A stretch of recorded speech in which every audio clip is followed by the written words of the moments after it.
shooting a buck, boys. How's my friend? Yeah, give me one. Beaver. Easy, pal. Bucky doesn't make. Very easy to make. How far am I in? 1 mile out. $2,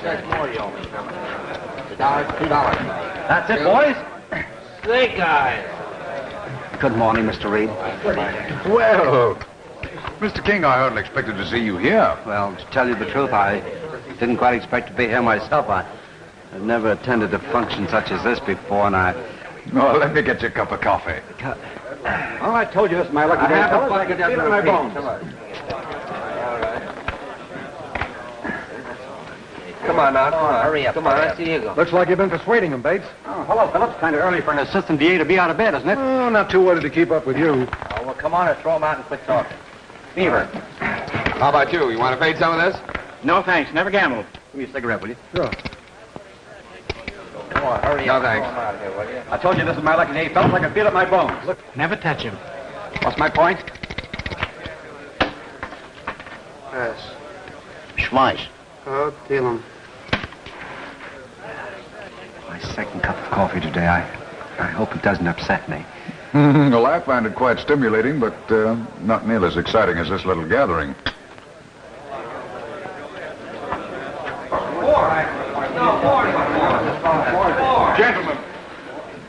Gentlemen, your attention, please. In compliance with the laws of this state, you are gathered here to witness the execution of Nicholas Ross. You will file quietly into the death chamber and remain silent in your seats until the order is given to leave. Follow me, please.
Nicholas Ross, from the time of your arrest, you have maintained a stubborn silence.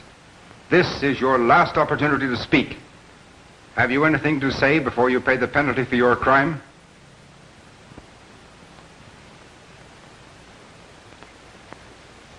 Yeah, Warden, I've got something to say.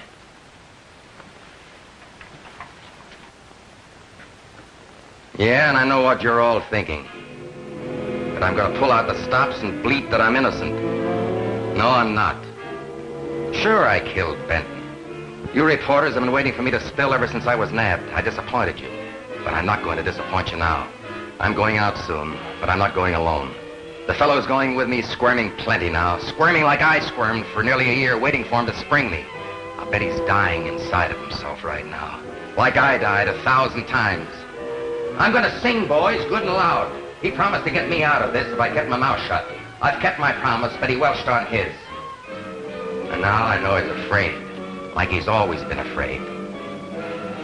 I did his killing for him, but he'll have to do his own dying and his own rotting. Benton was going to print a story in the paper that would have broken my boss, so he had me rub him out. Then he gave me the double cross. Now it's my turn to hand it right back to him. The rat that gave me the nod to kill Benton, the phony big shot I'm talking about is... Doctor, what's the matter? Did he faint? Yellow, huh? He can dish it out, but he can't take it. Quiet, please.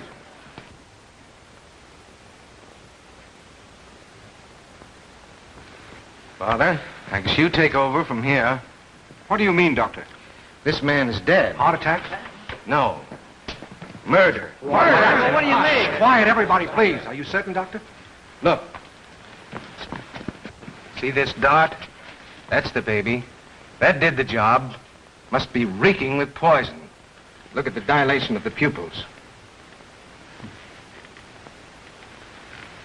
Boy, what a story. Yeah, just a minute, Bates. No hurry. Guard, cover the door. Nobody is to leave this room. What do you mean, no hurry? With 200,000 readers waiting and you say no hurry, then you don't know the Chronicle and my boss. Because if this isn't out in the street in the next edition, then I'm back on the lobster trick. And you know what that means, don't you? Or do you? A little night work won't do you any harm, Bates. Gentlemen, all line up along the wall, please. You don't mind, do you, Warden? It's a good thing you were here to take over. I got to get back to my sheet. Come on, put your hands on the broadcast to do. Well, no one can say that you weren't on the job this time.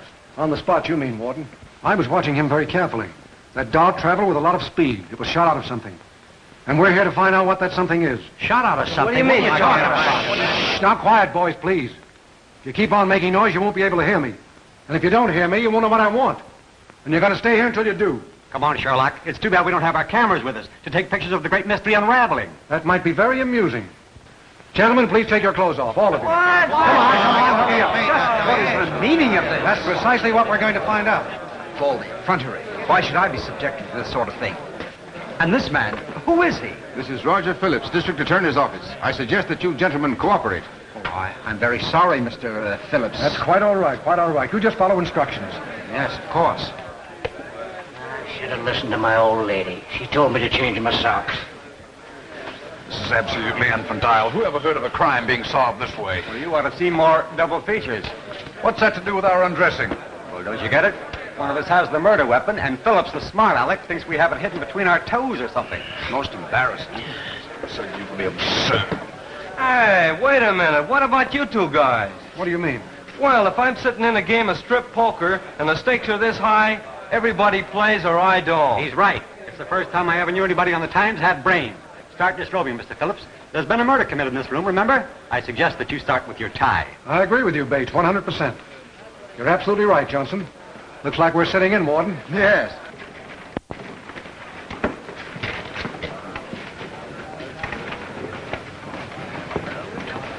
Hey, boss, I got that raw yarn finished from birth to burial. Shouldn't I run the exact time that they throw the switch? Naturally, that's what sells papers. A fellow reads the time and remembers that he was drinking his orange juice then. Gets a big kick out of it. Orange juice? That reminds me, I haven't had my coffee yet. Give me the exact time and I'll rush this down for a galley proof. Well, that's peculiar. Should have heard from Bates by now. Half hour. Usually they run these things right on schedule. Here's last night's interview with the new shooting star of cinema. Movies for you. Movies with you? It's a date. Cut the crosstalk. Get me the state prison. Making a reservation so soon? Shh. This is Miller of the Chronicle. I want to talk to Warden Cummings. I can't reach the warden, sir. He hasn't returned from the death chamber. And perhaps you can tell me or find out what time Bates of the Chronicle left. He's covering the Ross execution for the paper. If that's the case, sir, then he must also be in the death chamber. They've been in there nearly half an hour. Something big. Something big. Locate Bates? They're holding him in the death chamber. Oh, they finally caught up with him. You're just the girl. Will it get me raised? How's your contact with the DA's office? Still functioning? Still romancing, you mean? Platonic, my friend. Purely platonic. Platonic? He must be crazy. Maybe I have a lot of sales resistance. Will you stop this advice to the lovelorn stuff? Now, look, Jerry. If anyone knows what's happened up there, or what's happening, it's the DA's office. Can you find out? Well, I'll go down trying. What's it about? You see, he advised me for my brain, and I don't want to disappoint him. What's it about? Don't you read the papers? Occasionally, but I don't always believe what I read, do you? Nick Ross killed Benton. Oh, yes, the cub reporter from the news. I know that much. Go Got on. a first-degree rap. Made 2 appeals. Everything looked fine for him up until the last minute. Then they were turned down. He was supposed to get the chair at 8 this morning. That's all we know. Why, anything might have happened up there. Maybe a last-minute delay waiting for the governor to act. Anything else? No, except a little appreciation for my good work.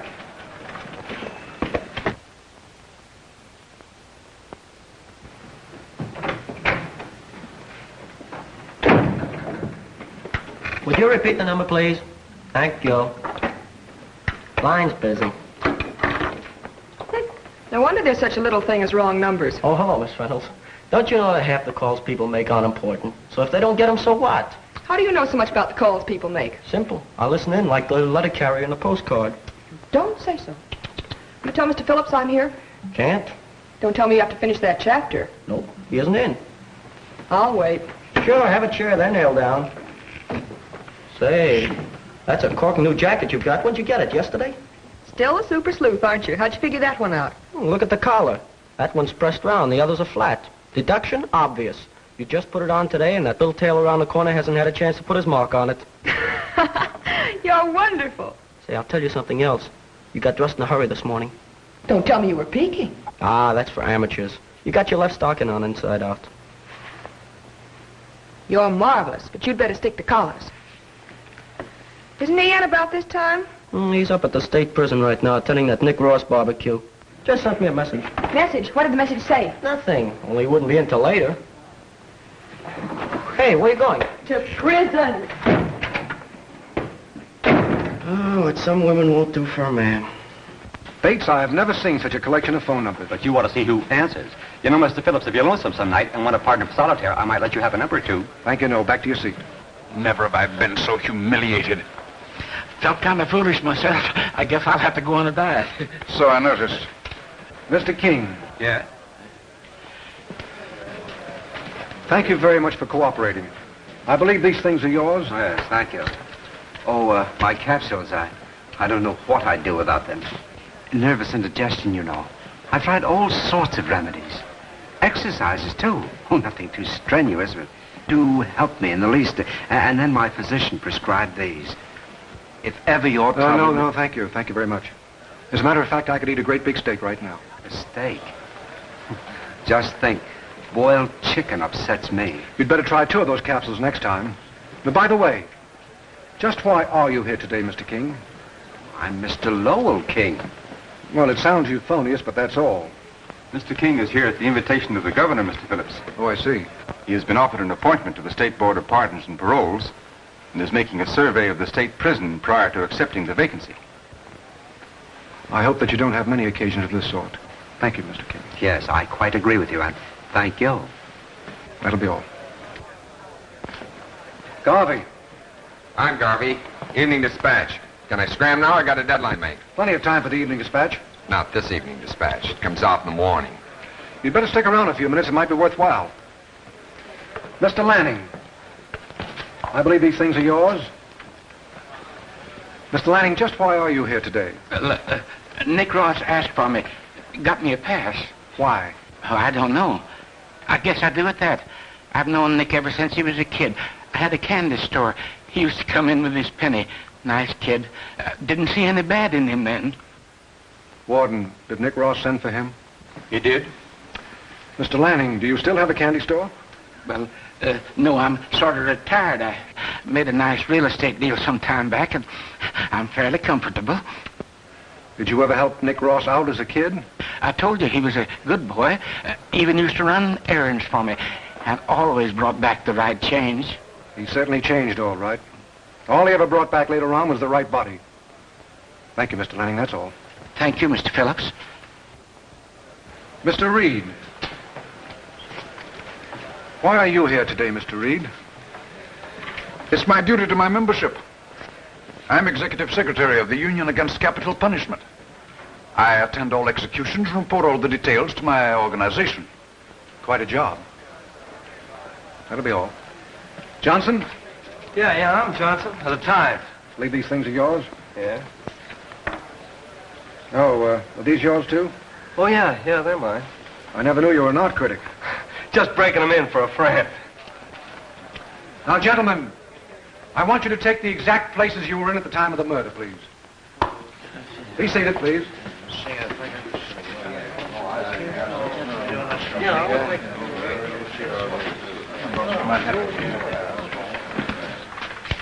Now, Nick Ross was standing in about this spot when he was hit. Is that right, Warden? That's right, Mr. Phillips. I see. Bates. What now, Dr. Watson? Would you mind stepping over there, please? I'm trying to figure something out. Not me, brother. Not on that spot. You aren't frightened by any chance? No. Just cautious. There's still a murderer in this room, remember? And I don't believe that stuff about lightning not striking twice in the same place. Mr. Lanning, would you mind stepping over there, please? Over there? Yes, please. And don't mind the lightning. Mr. Bates is very superstitious. Well, if it means helping to find the murderer, I'll stand there. Thank you very much. That's it, right there. Right here. Gentlemen, you're sure you're in the same places? What is this, a game of musical chairs? Who was sitting here? The case is solved, gentlemen. Science is infallible. You were sitting there, sweetheart. Oh, yes, of course. So I was. Mm-hmm.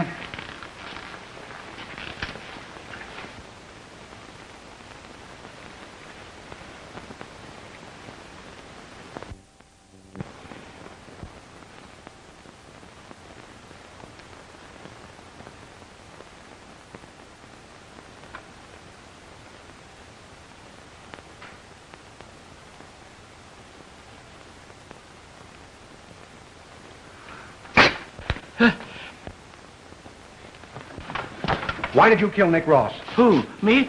I didn't. You did, Lanning. Why? I didn't. I swear I didn't. I was sitting over there like all the others. You told me you didn't smoke, didn't you? Yeah, that's right. Never touch him. Mr. Lanning, this cigarette holder was found in the pocket of your coat. It's yours, isn't it? No, it didn't. Oh, yes. That's right. It is. I see. That's better. It is yours, isn't it? But it's not. What do you mean? First it's yours, then it isn't, and now it's not. Well, you see, it's like this. It's my daughter's. That is, it was my daughter's until I took it away from her. She came home late last night, and she was smoking with it like a loose woman, and I took it away from her. I like to keep an eye on her. She's a good girl, but I want to watch her same as any father. How old is your daughter? She'll be 26 next July. You mean to stand there and tell me that you took a cigarette holder away from a woman of 26? She's not a woman to me, Mr. Phillips. She's my baby. This sounds like a bedtime story to me. You mean to stand there and tell me that Nick Ross invited you here just because he bought candy in your store and ran errands for you? There's more to it than that. I was a character witness at his trial. I even wrote a letter to the governor. Nick was a good boy until he got mixed up with the wrong crowd. Maybe that's why he wanted me here. I remember at the trial, the first one, when he said to me, "Gee, it's good to have you here." And then I reminded him of the time when the only racket he'd ever heard of was the tennis racket. And he laughed. A sad kind of a laugh. Character witness, huh? Wrote the governor. And I suppose you told Nick Ross all about this? Yes, I did. When I visited him once. How did you know? Because you did it to show him that you were trying to spring him. Now I know why Nick invited you here, so he could put the finger on you. But you beat him to the punch. Lanning, you're guilty of murder, and I'm placing you under arrest. He's in your charge. Can we go, teacher? That's all, boys. Go ahead. And don't forget the DA's office, always on the job. What a story. What's the matter? What's Bates? What's happened? Will you gentlemen be available as witnesses, inasmuch as you both sat beside him? Delighted. I shall even be available for the execution, which no doubt will be the aftermath. No doubt. And you, Mr. King? Oh, it's a sorry affair to be a party to, but you may rest assured that I'll be at your service. And may I offer my congratulations on the splendid manner in which you handled everything. Thank you very much. Where can I reach you by phone? I'll give you my private telephone number. You can reach me at the office of the Union for the abolition. Yes, I know. Capital punishment. Thank you very much. Here it is. That's fine. Good day, gentlemen. Good day, sir. And you stick around and get yourself a follow-up. Who's drowned? Phillips, he can tell you He plenty. usually does, but why more this time? Because he's the lad who made the pinch. Oh, well, where can I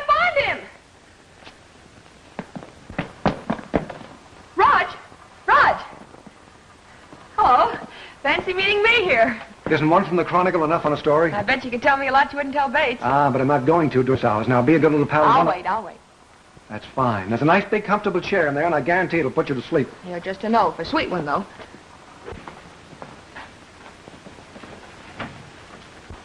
Who's he? Do you know him? Mr. Lowell King. He has dyspepsia and a mole on his right thigh. What have you got, an X-ray eye? Mm-hmm. And me with my stocking on backwards. Pardon me, aren't you Mr. King, Mr. Lowell King? Why, yes, what can I do for you? Don't you remember me? No, I'm afraid I... Where have we met? Can we go where there aren't so many, shall I say, ears? But, my dear young lady, I scarcely know you. Oh, rapidly friendship ripens. A moment ago, you didn't think you knew me at all. No, And this is conclusive proof that the district attorney's office is functioning properly and alertly in the upholding of the law. And there is no doubt that they will press the murder charge against Michael Lanning to a successful conclusion. There you are. The newspapers say he's guilty, the radio says he's guilty, and you say he's innocent. What did you study law out of, Blackstone or the pulp magazines? Do you know what this is going to mean when we let him go? Who said anything about letting him go? Are you insinuating I'd permit an innocent man to be tried for murder just because of some stupidity of yours? Now, please, Chief, please, watch your blood pressure. I'm not insinuating nor hinting. When Lanning goes out of there, someone else is going in, the real murderer. Then why not arrest him now? How can I when I don't know who it is or what it is? A fine mess. It'll ruin me. Why should they blame you? And why are you so certain he isn't guilty? He was in that room, wasn't he? Fine. And that cigarette holder. Don't tell me that isn't damaging evidence. Not when everybody on the street heard him take the cigarette holder away from his daughter. Why did you do this to me? Now, Chief, look.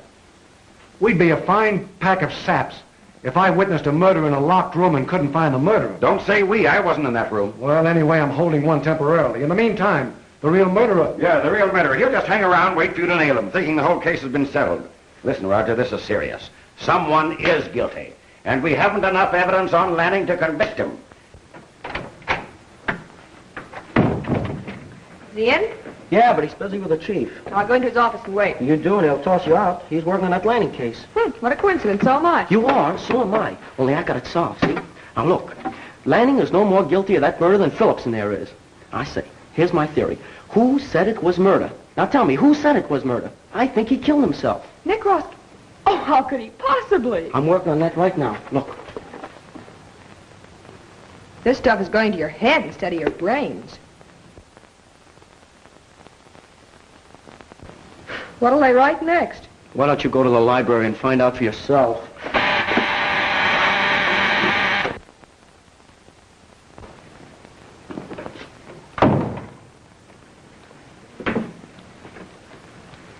I don't want to be disturbed by anyone. Yes, Mr. Phillips. Except Dr. Williams of the state prison. Shall I ring you before I send him in? No, why? Nothing. Oh.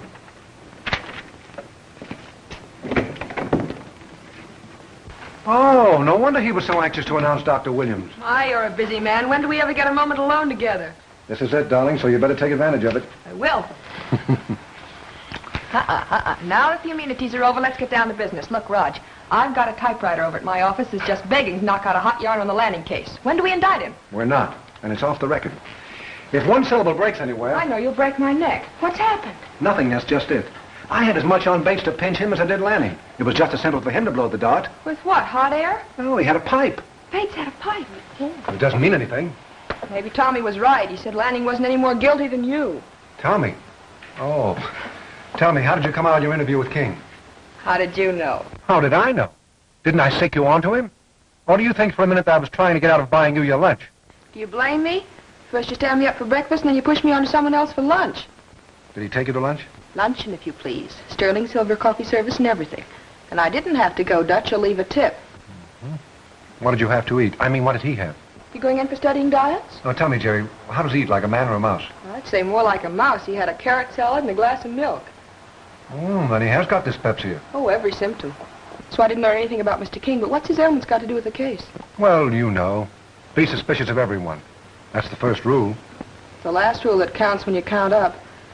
Raj, you've got yourself in a spot. Now, Jerry, don't be redundant. The chief's been harping on that all morning. Do you want to help me, Jerry? It may lead up a blind alley. If there's a story in it, just say the word. Then Laverne Drake. Oh, sure. Nick was his girl. I got 2 columns out of her the day after Nick was arrested. That's 3 more columns than we got. I've got a job for you. Is it permanent, and can I have every other Wednesday off the club night? We'll discuss that later, and preferably in the moonlight. It sounds so nice.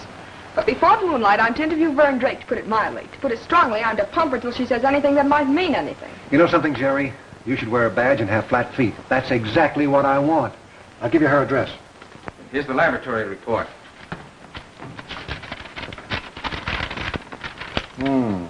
Ferrari. Sounds deadly enough. I never heard of it. It's a rarely used poison. Just a scratch and the victim stiffens suddenly and collapses. When it enters the bloodstream, death is instantaneous. Should be simple enough to trace where it was bought. A rare poison like this isn't apt to be found on every druggist's shelf. And this one happens to be. It can be bought almost anywhere without a prescription. Properly compounded with certain other drugs, it's often used in the treatment of certain organic diseases. You seem to know quite a bit about poison, Doctor. 4 years of pre-med, 6 years of medicine, 2 years of interning, and 2 years of prison medicine. Don't you think I ought to know something? Oh, yes, of course. Certainly. Thank you very much, Doctor. Of course, I'll need your expert testimony at the trial. Naturally. Thank you.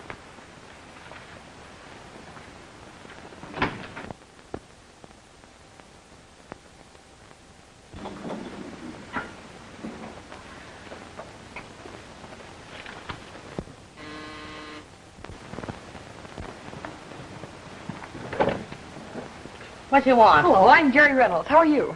Not so good. Oh, I remember you. Little gal that mooched in here like a long-lost friend with a kind of a shoulder you like to spill things to. The next thing I knew, I was all over the front pages. Go on, get out. Oh, wait a minute, Vern. You're just upset. You're excited. Don't burn me. You don't know me that well. Who wouldn't be excited? So would you if you hadn't slept for 2 days, knowing that every minute slipping by was taking the only fellow that ever did anything for you. I'm Nick Ross's girl. That's who I am. We were going to get married and have a home and all that sort of stuff. Yeah, I know, Vern. I know all about it. Yeah. I suppose you do know. Say, what do you want? To make it still tougher for me? You haven't read the papers, have you? No. I'm not going to read the papers. I'm never going to read the papers. I don't need a headline to tell me Nick died in the chair. But he didn't. You mean they sprung him? You mean his pardon came through? No, Vern, I don't mean anything like that. Nick was murdered in the death chamber just before the execution. Murdered? You never could figure, Nick. Always the unexpected. Who did it? We don't know, Vern. We hoped you could help us out. How could I help? Well, if I even had a hunch, do you think I'd be sitting here talking to you? Think hard, honey. There must be something you can pin a clue to. I don't know anything about Nick, only the way he treated me. And I'll never forget it. He never broke any of my laws. He always played straight with me. We must have had some business associate, or maybe somebody had it in for him. Only the cops. But Nick wasn't afraid of them. Not Nick. He wasn't afraid of anybody. About his business or the way he made his money, I never asked any questions, and, well, he always kept the answers to himself. Did any of his friends ever call on him here? No. Nick steered him clear of here. Did anyone ever make any phone calls here? Did he call anyone? Yeah. Yeah, he called somebody once. I asked him what he was about. He told me to mind my own business. Gee, he sure got sore on me that night. Who did he call? What was the number? Do you remember it? Yes, I watched him dial. I thought he might be calling a girl. What was it? One of those combinations you never could forget. 1313. Double bad luck. The next morning the cops broke in and arrested him for that Benton killing. What was the exchange, the telephone exchange? I only watched the number dialed. Anyway, who could ever tell an exchange from watching somebody dial a phone? Do you remember any of the conversation? Oh, only that the guy at the other end was holding out. Didn't want to pay him or something. Nick got mad and hung up, that's all. So, honey, that may be enough. Now, listen, you take my advice, Vern. Don't you leave this apartment under any conditions till you hear from me.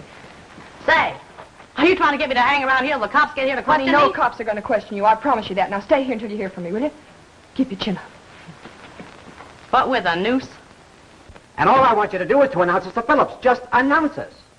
Look, how many times must I tell you that Phillips is blind today? He hasn't seen anybody, so why should I wear out the switchboard announcing you fellas? Will you tell Phillips we're here, we're members of the press, and an eager public is awaiting the dictum of your illustrious master? That double talk stuff went out a long time ago. It's corny. And I've got one on my foot that would like to know you a lot better, buddy. We gotta get into him. This Lanning case is news, and we haven't any. Lanning case? Yeah. Why didn't you fellas say so? I can give you the lowdown on that. You? Sure. Listen, Lanning isn't guilty at all, see? What do you mean? Now, look. I got a theory Nick Ross wasn't even murdered, see? The fella in the death chamber was a double for him. You know, like the stand-in in pictures. How did you figure that one out? This book. Oh, he reads. Famous dual personalities in crime from Jekyll to Hyde by Inspector Smith. You're a little bit screwy, aren't you, Bud? Screwy, am I? Listen, you fellas are so smart. You're sitting out here right now angling in a way to get into Phillips' office, aren't you? That's right, yeah. Okay. Now, if I was out there and there was another fella at the switchboard, I'd kind of slip my dollar, see? And the fella might get kind of thirsty and he'd want to go out for an ice cream soda. And when he was out, well, I'd kind of duck in. Simple? Hey, that's not a bad idea. Let me, fellas. Here's $1 that isn't doing anything but keep me warm. Well, Mr. Bates, thank you very much. You always did look like Santa Claus to me.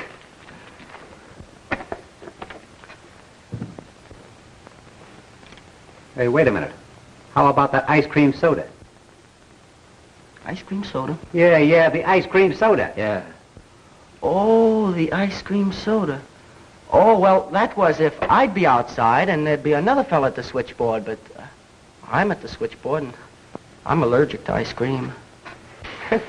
You have been taken, my friend. No, fellas, let me.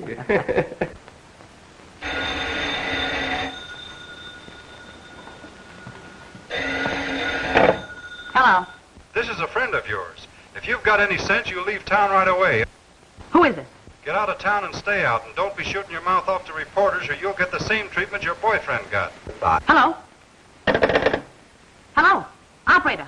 Operator, I just received a telephone call. Will you trace it, please? Sorry, it's impossible. Shall I connect you with his supervisor? No. No, never mind.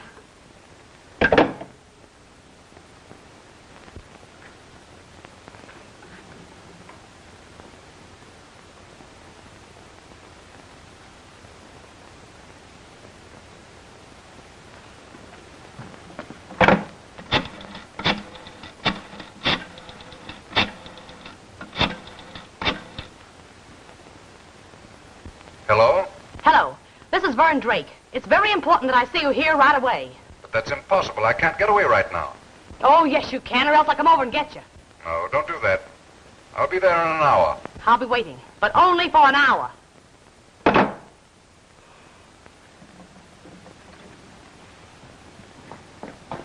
Hello, boys. Hello. Still holding down the fort, huh? Hello, Sherlock. Hey, what does she think she is, the Panzer Division? Hey, why did you let her in? Mr. Phillips' orders. Well, why is she any different than we are? Mr. Bates, don't you think you should ask your mommy that question? Go on. What else did you find out besides the number of rooms in her place? That she doesn't like policemen. Come on now, come on. There's something more important behind those twinkling eyes. There is a telephone number, 1313. Jerry, pardon me if I seem a little dull, Well, but... in all the time Nick Ross spent at her apartment, he only made one telephone call, and the number he dialed is 1313. What exchange? I couldn't find out. I wish I was good at these quizzes. So do I. Tommy, tell Investigation I want a list of all telephone numbers 1313. The name of every exchange and every subscriber. Right. Raj, before you waste any more time, may I suggest you send someone over to keep a tab on that Drake girl? You never can tell what might happen. Good idea, Jerry. Send Collins in, Tommy. Collins. Yeah? Mr. Phillips wants to see you. Okay. Don't tell me he's any different. Yeah. He wears garters. How does he know he wears garters? Don't ask him. He knows everything. Collins, Nick Ross's girl, Vern Drake, lives at 69 East Boulevard. Apartment 6. I want you to get a complete report on what she does and where she goes. Right, sir. What did you say that number was? I mean the telephone number. 1313. 1313. Where have I seen that number before? Here it is. Pathway 1313. Oh, this is Lower King's number. He wrote it down for me himself this morning. Oh, Raj, what a story. Now, take it easy. Don't get excited. Take it easy. We'll check on this lad. One swallow doesn't make a drunk, you know. And one telephone call doesn't make a murderer. Especially if he looks like King.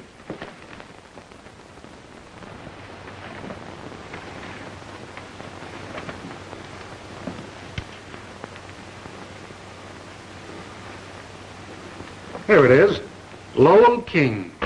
Groton, Harvard, University Club, Metropolitan Club, National Yacht Club, President and Chairman of the Board of the King Appliance Company. It's amazing. No wonder he has dyspepsia. I wouldn't take him for a murderer. Neither would I. Tommy, come in a moment, please. Say, you're not suspecting King, are you? Well, I don't know. Oh, he's not the type to do his own washing or his own killing. Doesn't that impression rather gel with what Nick Ross said about the big shot who wasn't the type to do his own killing? Yes, Mr. Phillips. Tommy, file this on the witnesses, Lanning case. Yes, sir.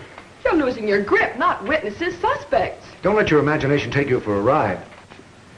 Well, say, Mr. Phillips, what do these numbers mean back here? What numbers? It might be a code or something. Once I read in the You book read that- too much. I don't know. It might be a stock quotation or a Chinese telephone number. What do you make of it? It's funny, I seem to know, and yet I don't. It's right on the tip of my memory, too, that combination. I don't know, I give up. Oh, don't worry, I'll figure it out. It's a cinch. Just like that crossword puzzle. Don't forget, I gave you the four-letter word. Now go on about your business. King's colleges and clubs frighten you off? Definitely.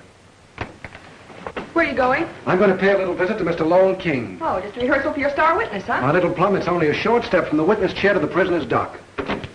You never can tell.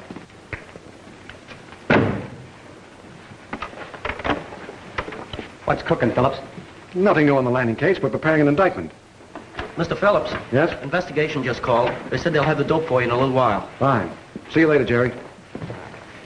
Going back to the paper? If you pay the cab. With pleasure.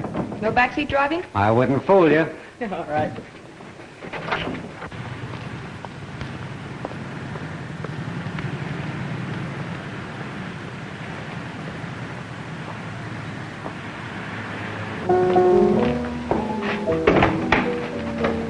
I'd like to see Mr. King, please. Who shall I say is calling? Mr. Phillips, District Attorney's office. Won't you come in, please?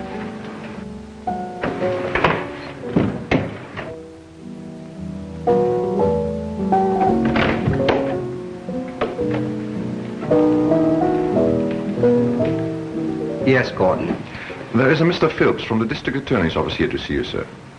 Mr. Phillips? Oh, yes. Thank you, Gordon. Well, Mr. Phillips, this is an unexpected visit. Thank you. Come right in.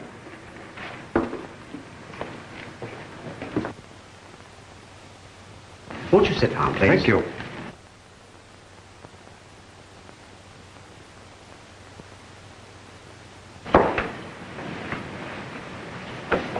Well, I scarcely expected to see you so soon, especially after that unfortunate episode. What can I do for you? You might be of some service. Well, as I've already said, you can count on me. But I hardly think I could be of any assistance to you, especially after the masterful way you caught Lanning. Quite an accomplishment, quite. Thank you. Tell me, Mr. King, how well did you know Nick Ross? Know him? Not at all. Knew of him, yes.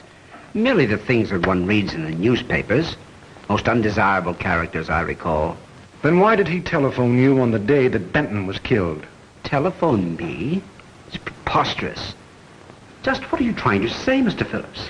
That Nick Ross telephoned you on that day. Your telephone number is Pathway 1313, is it not? Yes, that's my number. Mm-hmm. It's beyond my comprehension. You must be mistaken. I can assure you I'm not. Just, what is the source of this misinformation? Nick Ross's sweetheart was with him at that time. But I can't understand what... Just a moment.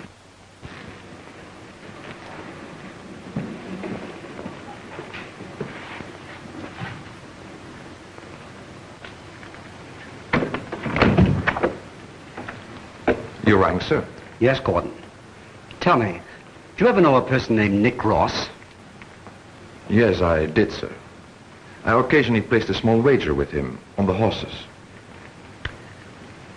Gordon, you know how I object to gambling. Yes, sir. I'm sorry.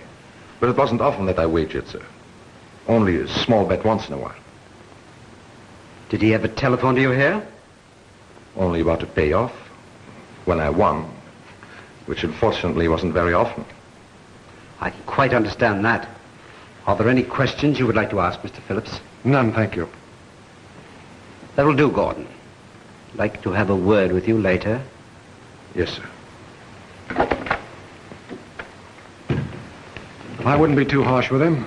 But I don't quite know what to do about it. In my own home, that's the disgraceful part of it. It's quite a popular pastime, you know. But there's no telling what that sort of thing might lead to. Imagine having someone in one's employ who had dealings with such a character as Nick Ross. Why, it's most upsetting. I'm sorry to have troubled you, Mr. King, but as you know, it's a rule of our office to run down every clue, no matter how trivial. Oh, yes, of course. I quite understand that. Thank you and goodbye. Goodbye, Mr. Phillips.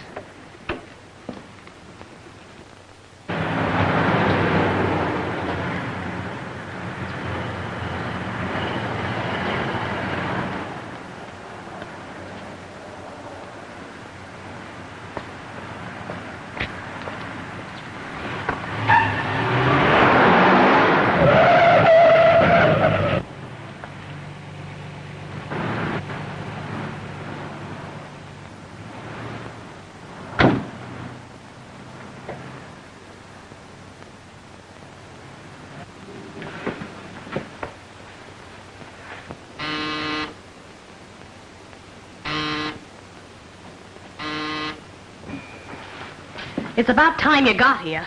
I had some people in the office. I thought I told you never to call me there. You told me lots of things, but now I'm telling you something. I want that money back, and I want it right now. But I haven't got it. It's been used. Listen, you came to me and told me you could spring Nick. You gave me all that dribble about connections.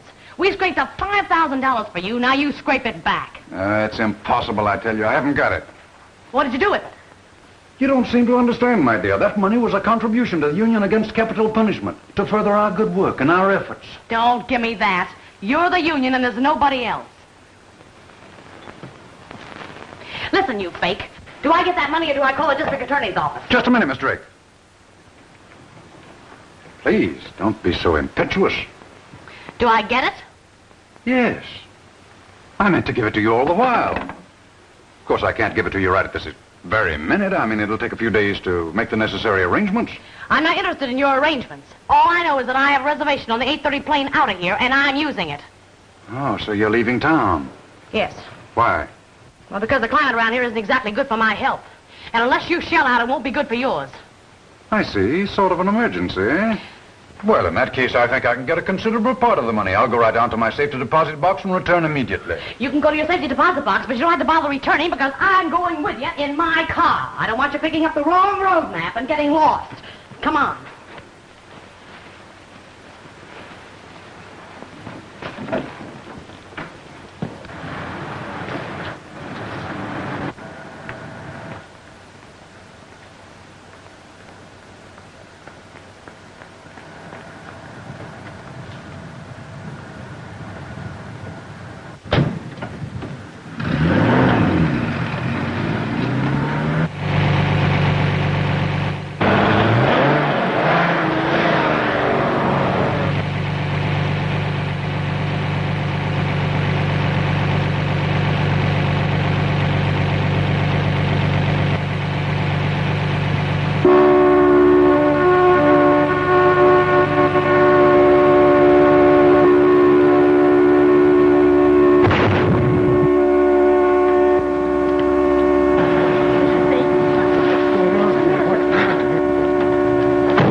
Some help. We've got plenty of help right here. Stand back, please. Come on, get back. Say, son, open that hood, will you, and shut off that horn? Sir, I'm a druggist. Can I help? You might take a look at this girl.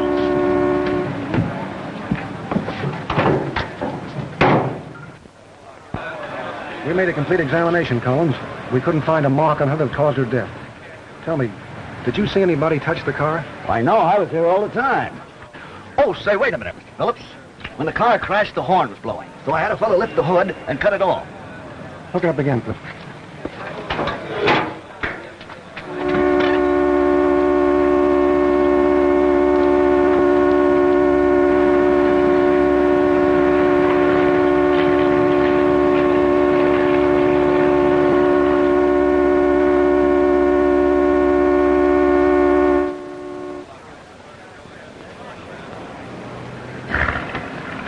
Piece of steel was sticking it. When did the horn start blowing, Mr. Reed? Just before the crash, when Miss Drake pressed it to warn some pedestrians. How did that get in there, Mr. Phillips? Perhaps Mr. Reed can tell us. I don't know what you mean. Well, we talk about that later. Take him on in, boys. You can't do this to me. Come on, get back here now. Come on, get back. Come on. Come on. Mr. Reed, where were you going in that car? I told you we were merely going for a ride. You mean she was? There's no law to say I must be subjected to this. You can't do this to me. Come, please be original. Why were you running away when Collins grabbed you?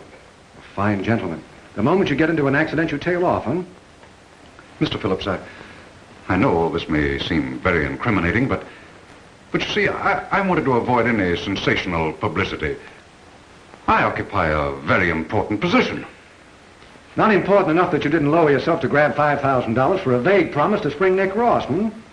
That sum was a contribution to our organization in its fight against capital punishment. I wouldn't make that plural if I were you. I've checked on you, and the only thing union about it is a connection between you and the bank account. The affairs of my organization and the good work that we do is not to be so lightly disregarded. Besides, I don't believe that has anything to do with this matter at all. Mr. Reed, Vern Drake was murdered. You are aware of that fact, are you not?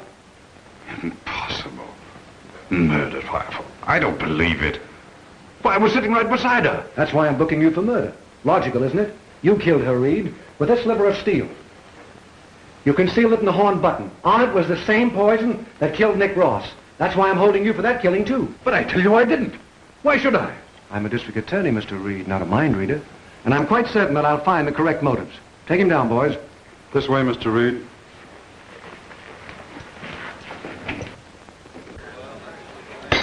You know, Jerry, I feel like a triple stepchild up there at that DA's office. Ever since Phillips stumbled over that ankle of yours. About the only way I know what goes on in that place is to read the papers. Stop harping on it. You started with the salad, now you're down to the coffee. Bates, nothing goes on up there that you don't know. But there's one thing you can't kid me about. Phillips is after someone. Now, who is it?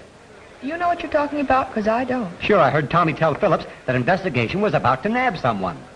Tommy said that? Sure, he said Investigation called and would have the dope for Phillips in a little while. Now, what I want to know is, who is the dope? You. The dope Tommy referred to was a routine checkup on a telephone number.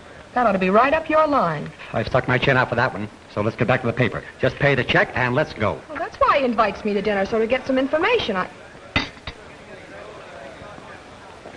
Did you say pay the check? Well, lest you, friend, you invited me to dinner. But, darling, this is your party. And I'm a firm believer in the laws of equality as far as women are concerned. If they want to vote, they've got to pay. More conclusive is my bankroll. $1. $6.85. No wonder he eats so well. Well, I've got $2.25. My friend and colleague, I see a nice big stack of soapy dishes facing us. Come on, roll up your sleeves. Not as long as you can write a check. Well, why can't you write a check? Because my arm is broke, and so is my bank account. I lose. There you are.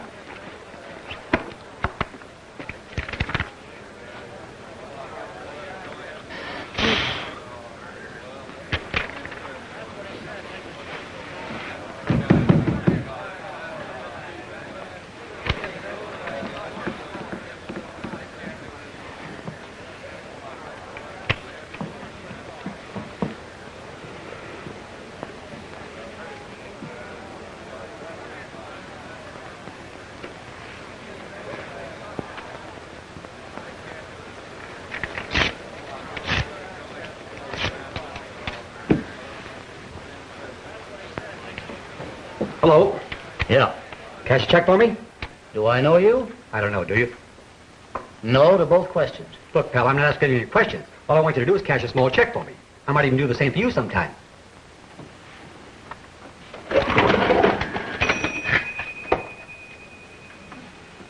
The boys that cash these checks here promise to do the same thing for me sometime. I get it. Thanks, pal. I'd sure be insulted if I were you. They wouldn't even cash your check. That's what I get for keeping bad company. What do we do now? That's what I'm trying to figure out.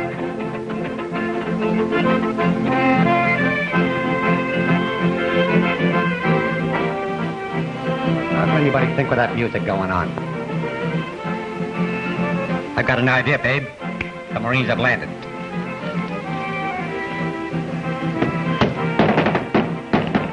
Now, what can I do for you? How about changing this into 4 quarters, huh?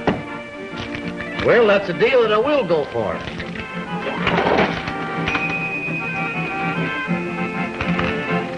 Thank you, pal.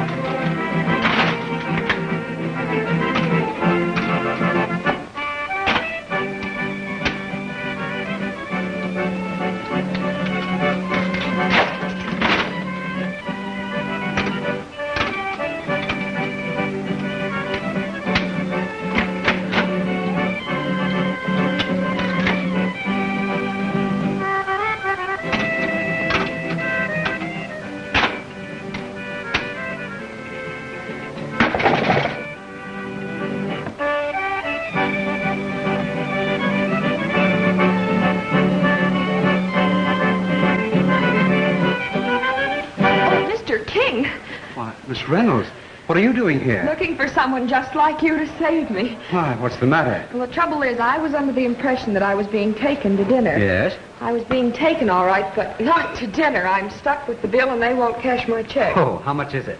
$10. Hello, Mr. King. I didn't recognize you with your clothes on. How do you do? Well, I see that they cash your check all right. They know me rather well here. You know, I'm really becoming very, very fond of you. Well, that's very, very nice. Joe, see that they cash this young lady's check, please, and tell Mr. Garrick that I said it was all right. Yes, sir. Take my advice. Goodbye. Come in. Boss, I got a check here from Mr. King. He said you would cash it. Yes, give it to me. It's all right. Okay, boss.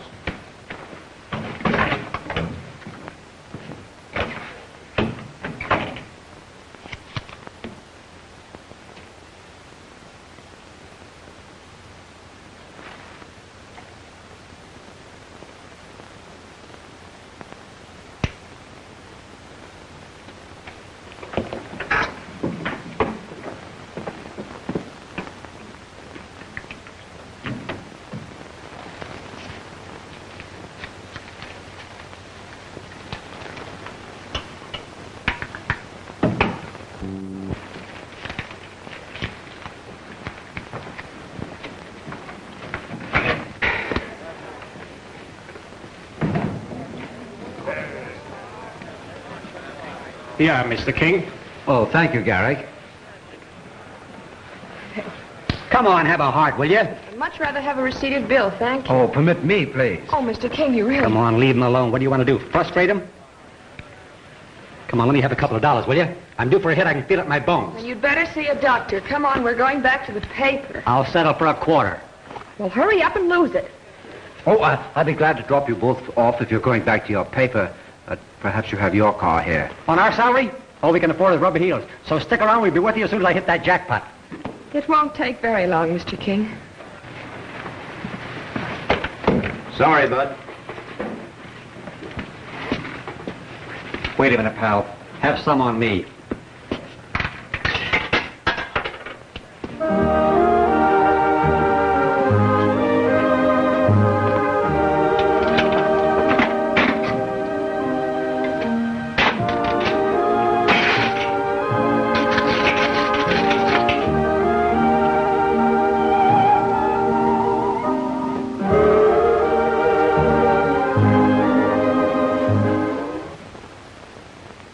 You're remarkable, cracking the case like that. Now I hope you'll appreciate me and not run off to dinner with fellows like Bates. We'd better go before you start chasing me around the desk. Good idea. And I know just the place to go.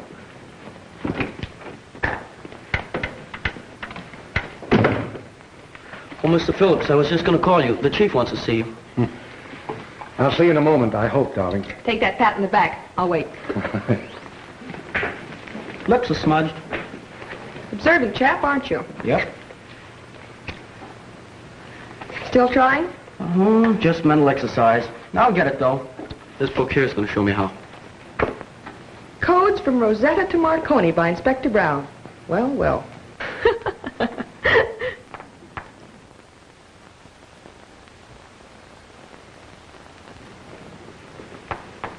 Tommy, is it too late to get a book from the library? No, main branch around the corner's open. Good. Call Investigation and tell them to check on the book for me immediately. Tell them it's for Mr. Phillips, but I want a copy of it, and I want to know everybody who took it out in the last few weeks. Well, that should be easy. The file should have that. What's the title of the book? I don't know the title, but the catalog number is CH3PD2. CH3PD2. CH3PD2? What?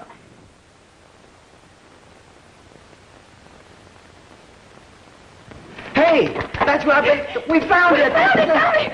Oh, I'm sorry. Hey, wait a minute. $500 bills. Hey, are these things real? What's real? Well, there's five $500 bills and 2 ones. I know the ones are real, but... $2,502. How did I get... Yes! Tommy, listen, this is terribly important. Tell Mr. Phillips not to leave here until he hears from me. I've just fallen into something. I'll say you have. $2,500 worth. Well, we've really done a remarkable job. We have Reed right where we want him. And this is one time he don't have to worry about a confession. I've already prepared the release papers on Lanning. Poor chap. He was so overjoyed at Ross's murderer being caught that he made me a gift of his cigarette holder. Well, when you get the indictment ready, let me check it. Right.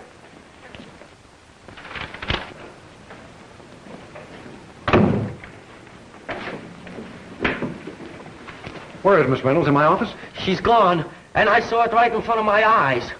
What are you talking about? She had $2,500 dropped out of her purse.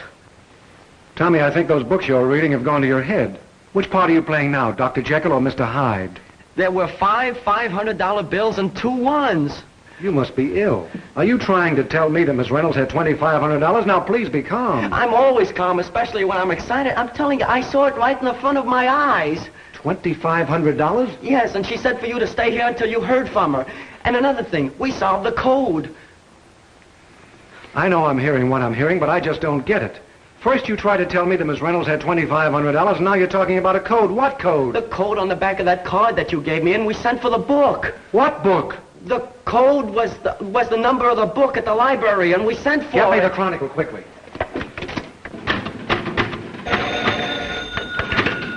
Hello?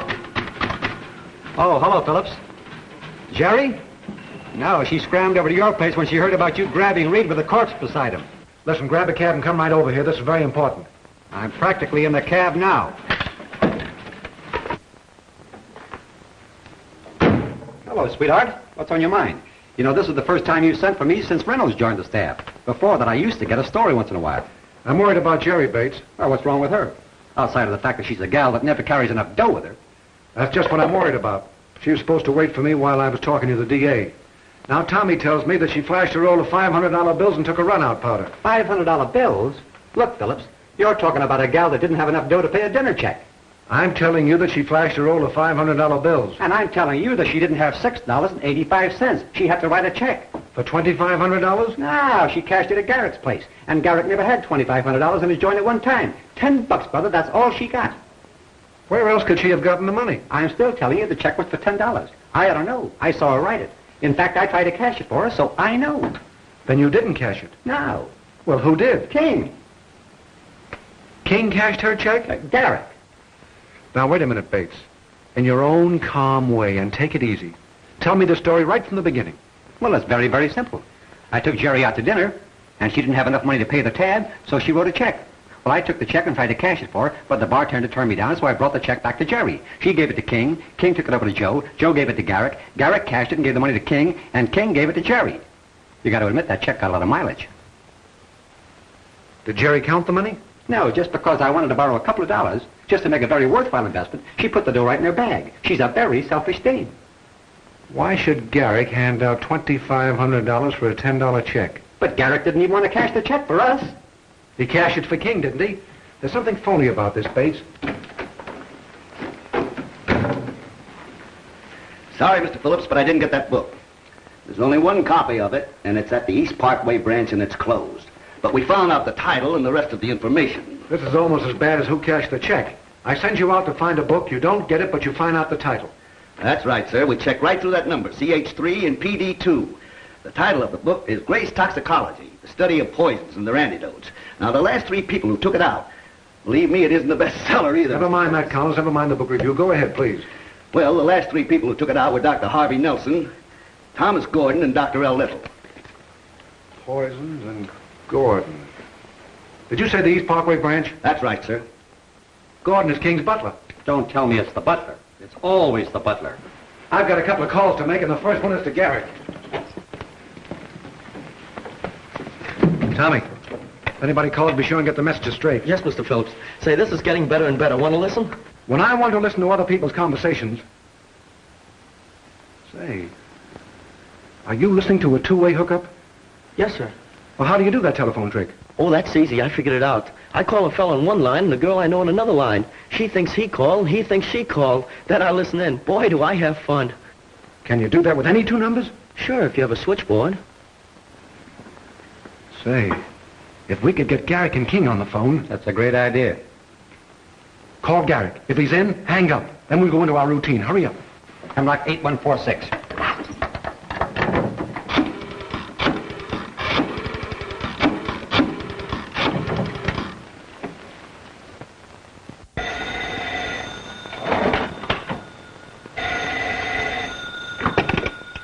Hello? I'd like to speak to Garrick. Mr. Garrick isn't here. He'll return at 9:30. He'll be back at 9:30. That's only half off. Now we'll wait. Come here. You know, it was the greatest shock to me when I heard that Reed was being held for the murder. He seemed a most righteous man. There's an old adage, Mr. King, about a book and its cover. Yes, that's quite true, isn't it? I suppose Mr. Phillips is quite pleased with his work. I had no idea. I couldn't have believed that Lanning was innocent, particularly after the way that Mr. Phillips presented his evidence. Or is this just another case of his ingenuity, holding one person while he tracks down the other suspect? Oh, no. Reed is absolutely guilty this time. You see, the same poison was used in both instances. Oh, really? That isn't the reason I came here tonight. Oh. Would this be a social call? Oh, in a way it might be. It also might be the beginning of a very strange story. Tell me, Mr. King, what do you know about Garrick and his restaurant? Garrick? Yes. Pardon me, please. Hello? Hello, boss.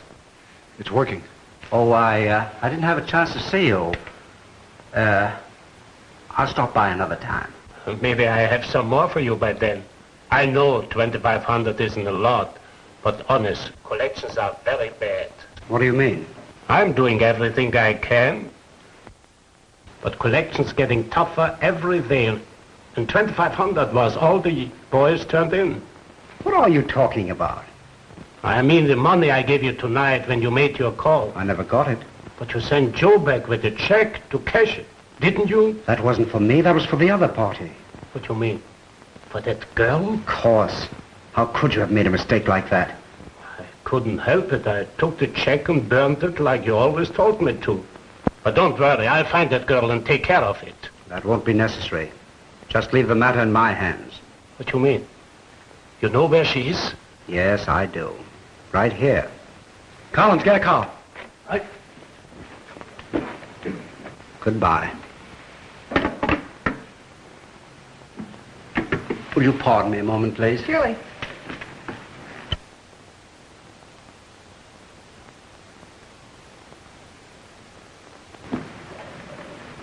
Yes, Mr. King? Gordon, I'm not to be disturbed. It's not often that someone as charming as Miss Reynolds drops in for a friendly visit. Yes, sir. I understand. Now, just what were we talking about? Well, I asked you what you knew about Garrick and his restaurant. Garrick. Hello, Garrick? This is Gordon. I think you and a couple of the boys should come right over. There's a package here that has to be taken away. Nothing I like better. And one is not apt to be bored by the conversation of one's friends. You know, I find conversation while one is dining, it's, well, it's sort of upsetting. He doesn't make much money at his business, does he? You ask almost as many questions as your friend, Mr. Phillips. I didn't really mean to. What's the matter with this crate? Can't you go any faster? Got it all the way down right now, Chief. can't quite understand why you've taken such a personal interest in my affairs. Well, two reasons, I guess. One, because I'm a woman, I'm curious. The other, because I'm a newspaper woman, I thought I smelled a story. I'm sorry I annoyed you, Mr. King. I'll be going. Sit down, Miss Reynolds. What?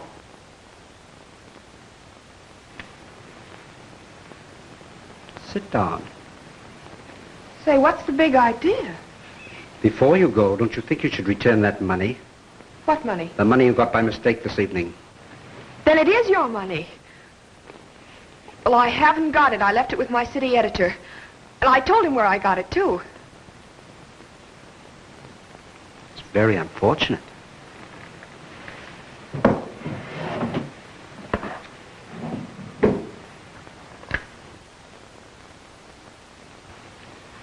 You know, I regret exceedingly that you've become so interested in my affairs. Knowledge sometimes can be very dangerous. Now, you take Nick Ross. Poor Nick. He knew too much and, well, I couldn't have that.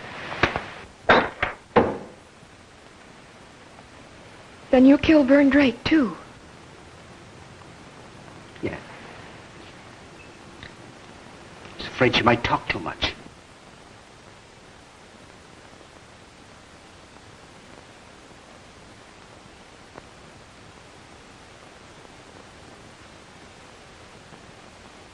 The only good witness is a dead witness. Dead witness can never incriminate you. Want to see Mr. King? Nobody's in. I said I wanted to see Mr. King. I told you nobody is in. Now listen.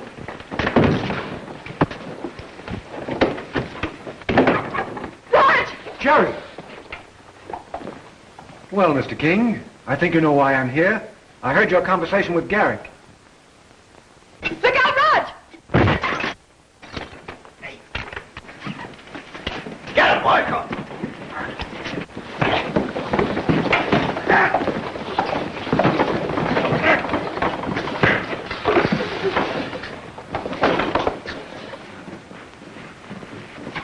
Here they are, Chief.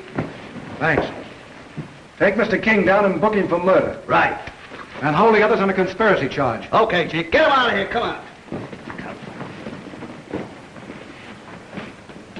That was a nice shot, Jerry. Hey, he forgot his little dyspepsia pills. Leave those alone, Bates. Why, what's the matter? Look. Oh, so that's where he kept the little fellas. What a story. May I go now, teacher? With pleasure, Bates. Oh, Roger might have been killed. Not with a bodyguard like you around. And now there's no question about it. About what?